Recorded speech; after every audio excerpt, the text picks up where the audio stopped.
জানাজা থেকে ইনকিলাব মঞ্চের পক্ষ থেকে 24 ঘন্টা সময় দেওয়া হয়েছে। আমি দাবি জানাচ্ছি 24 ঘন্টার মধ্যেই এই স্বরাষ্ট্র উপদেষ্টাকে পদত্যাগ করতে হবে।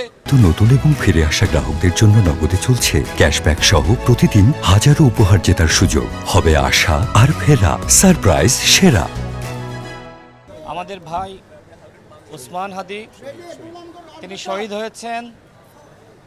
আমরা এই অন্তর্বর্তীকালীন সরকারের কাছে প্রত্যাশা করেছিলাম তারা উসমান হাদি ভাইয়ের জীবনের নিরাপত্তা নিশ্চিত করবে। উসমান হাদি ভাই তিনি অসংখ্যবার তার জীবনের ঝুঁকির বিষয়ে তিনি ফেসবুকে লিখেছেন, গণমাধ্যমে বক্তব্য দিয়েছেন, কিন্তু এই সরকার কোনোভাবেই তার সেই বক্তব্যকে গুরুত্ব দেয়নি। আজকে তিনি শহীদ হওয়ার পরে সরকারের এত আহাজারি, কিন্তু আমার ভাই যে সময় বেঁচে ছিল সেই সময় অন্তর্বর্তীকালীন সরকারের এই আহাজারি কোথায় ছিল? তখন কেন আমার ভাই উসমান হাদির নিরাপত্তা নিশ্চিত করে নাই? আজকে বাংলাদেশে দেখেন সেই জীবিত উসমান হাদির থেকে শহীদ উসমান হাদি আরো বেশি শক্তিশালী।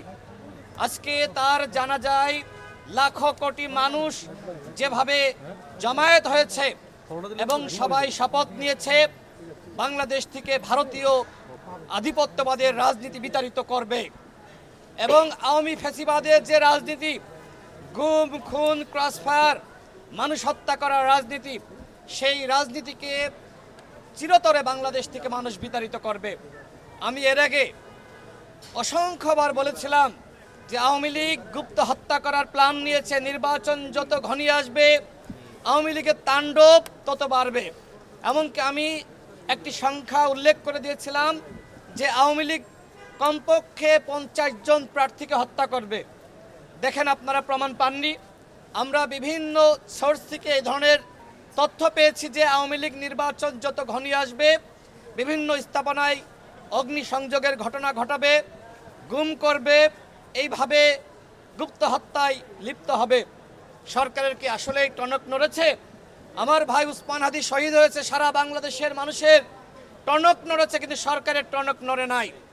আমরা দাবি করেছি অনতিবিলম্বে এই স্বরাষ্ট্র উপদেষ্টাকে পদত্যাগ করতে হবে। শাহবাগে মানুষ জমায়েত হয়েছে, ঢাকা বিশ্ববিদ্যালয়ে শিক্ষার্থীরা জমায়েত হয়েছে, সারা বাংলাদেশে মানুষ রাজপথে নেমেছে। এই স্বরাষ্ট্র উপদেষ্টাকে সরিয়ে না দিলে এই আন্দোলন সারা বাংলাদেশে দাবানলের মতন ছড়িয়ে পড়বে।